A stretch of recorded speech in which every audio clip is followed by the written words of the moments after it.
Un saludo a todos. Hoy toca el Salmo 41. Ya vamos en el Salmo 41. Y déjenme comentarle antes de entrar al pasaje que exponer los textos verso a verso nos obliga a hacer una exégesis más profunda. Esto nos va a llevar a ver algunos contextos históricos, algunos contextos literarios, algún contexto de la situación que se está viviendo cuando hacemos este estudio en cualquier capítulo. Esto nos obliga a que no torzamos tanto los versos de la Biblia y le demos un significado el cual está lejos de su verdadera interpretación. Teniendo esto ya ahí en mente, fíjese que entramos al capítulo 41 y qué curioso, ¿verdad? Hoy en nuestro tiempo, cuando estamos nosotros mirando tanta necesidad de salud que hay en el mundo, pues ¿quién no ha orado por salud?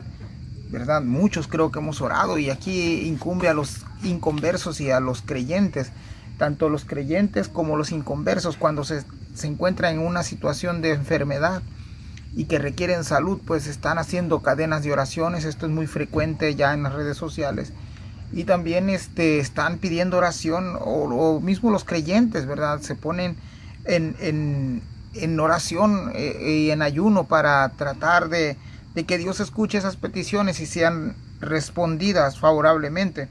Pero una de las preguntas que yo tengo para este capítulo es: si alguien que pertenece al pueblo de Dios puede enfermarse. Pues tristemente sí. Estamos viviendo en un mundo caído donde el pecado hizo efecto en toda la creación, incluyendo a la raza humana, y precisamente la enfermedad es un efecto del pecado que ahora mora en la humanidad, mora en el mundo. Pero fíjese, otra pregunta muy parecida a esta: ¿o Dios no permite que sus hijos se enfermen? Voltea a ver a su alrededor, voltea a ver a los que están al lado, a un cristiano, y verá que todos sufren de algún tipo de enfermedad, todos sufren tragedias, todos sufren calumnias. Esto es muy común mientras estemos en este mundo terrenal, donde todo perdió, desde la caída del hombre, todo perdió su estado original, ¿verdad? Que era perfecto antes del pecado. Pero, y si usted va a la historia de la Biblia, en el Antiguo y en el Nuevo Testamento, encontrará personajes que también se enfermaron. Incluso en el Nuevo Testamento tenemos a Epafrodito, un colaborador ahí del apóstol Pablo. El mismo apóstol Pablo, ¿verdad? También sufriendo ahí alguna enfermedad, y el Señor, pues él decía que ya 3 veces había pedido al Señor, y el Señor, pues por su soberanía, él permitió que Pablo tuviera esta enfermedad en él. Pero vayámonos rápido, porque pues el tiempo va corriendo. Dice el primer versículo: bienaventurado el que piensa en el pobre. Esta primera frase, bienaventurado, ya hemos dicho en otras ocasiones que significa feliz, feliz, feliz, o alegre, ¿verdad? El que piensa en el pobre. Pero el pensar en el pobre no solamente es de pensar y de decir, no, pues mira que él es pobre, qué pobrecitos, o causarte tristeza o compasión. Es más bien, la compasión te debe de llevar a un paso más allá. Pensar esto debe tener un efecto para que tú puedas también ayudar.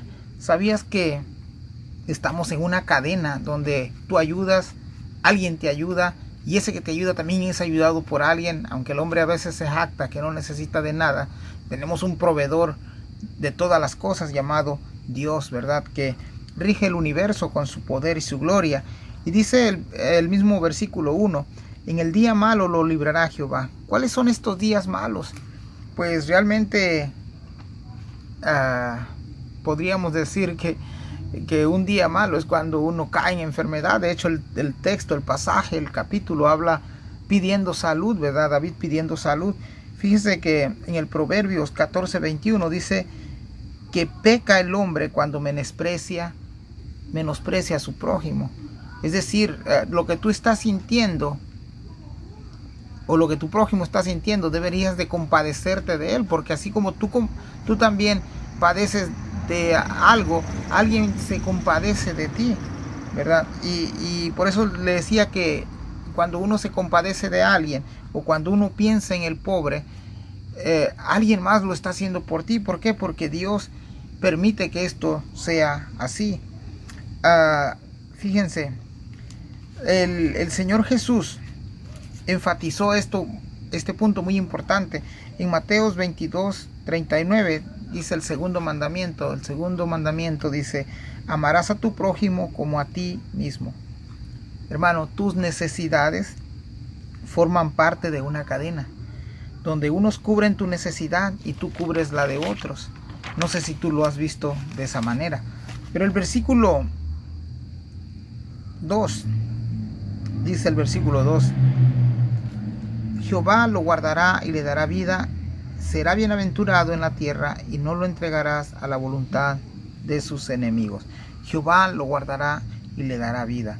Pues estamos en este mundo y claro que Dios nos preserva de ciertas cosas que suceden en este mundo, pero hay una promesa de vida eterna para todo aquel que cree en el Señor Jesucristo. Pero dice que también este versículo dice: será bienaventurado en la tierra. A veces tú te puedes preguntar que por qué a la gente buena, a las personas cristianas o a los que no se meten, a aquellas personas que siempre se consideran buenas, ¿por qué les suceden cosas malas? Pues bueno, realmente otra vez estamos en este mundo caído donde la maldad está a la orden del día y donde nosotros somos, tanto como los que no son cristianos, vulnerables a todo lo que pasa en el mundo, a la maldad del mundo. Pero en el versículo 3, dice el versículo 3: Jehová lo sustentará sobre el lecho del dolor, mullirás toda su cama en su enfermedad. Otra vez note usted que los cristianos, los que son escogidos de Dios, los que son justificados por Dios, también caen en el lecho del dolor. Fíjense que Dios permite estas cosas. ¿Por qué las permite? Bueno, muchas veces en el sufrimiento y en la angustia es cuando más buscamos a Dios, cuando más Dios trabaja en nuestra vida, es cuando nos arrodillamos, lloramos y decimos: Señor, acude a mi clamor, ¿verdad? Y algunas veces el Señor, lleno de misericordia y en su soberanía, permite que esta oración sea contestada favorablemente. En los capítulos anteriores, en el capítulo 40, dice: pacientemente esperé en Jehová y se inclinó a mí y oyó mi clamor.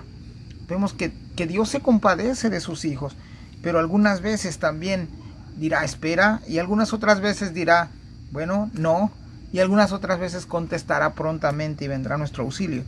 Pero note usted que la enfermedad es algo que nos da a todos, tanto a los buenos como a los malos, tanto a los hijos de Dios como a los impíos. Dice el versículo 4: yo dije: Jehová, ten misericordia de mí, sana mi alma, porque contra ti he pecado. Mire, note cómo David, él mismo se siente un pecador, pero es un pecador que reconoce que Dios es un Dios lleno de misericordia, lleno de bondad, lleno de una misericordia que es inagotable, ¿verdad? Y él recurre a esa misericordia y le dice: sana mi alma. Qué curioso, ¿verdad? Que pareciera ser que la enfermedad de David era física, pero él le dice: sana mi alma. ¿Por qué el alma? Porque en el alma se encuentra la voluntad, los sentimientos del hombre, el verdadero ser del hombre. Y si el alma está enferma, es muy probable que lo demás esté enfermo. Pero no solamente eso, hay una enfermedad llamada pecado que ha corrompido al mundo, que ha corrompido al hombre, pero esa sanidad solamente la da el Señor Jesucristo a todo aquel que viene en arrepentimiento y fe. Dice el versículo 5: mis enemigos dicen mal de mí, preguntando: ¿cuándo morirá y perecerá su nombre? Dice el 6: y si vienen a verme, hablan mentira, su corazón recoge para sí iniquidad, y al salir fuera la divulgan.